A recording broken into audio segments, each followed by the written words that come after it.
Hello mga ka-SCAS! Hindi nga basta-basta ang relasyong Katniel na umaabot na nga sa dekada.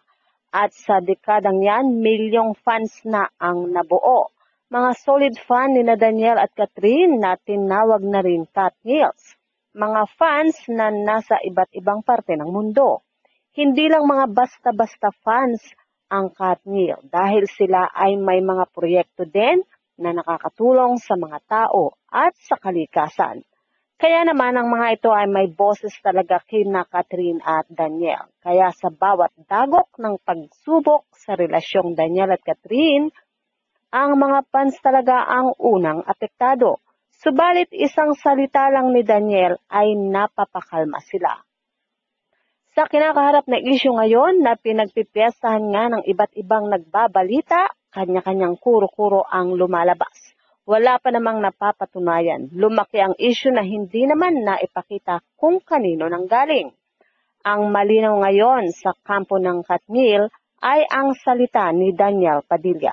Relax na kayo aming Katniels. Tama na ang pag-aalala. Breathe.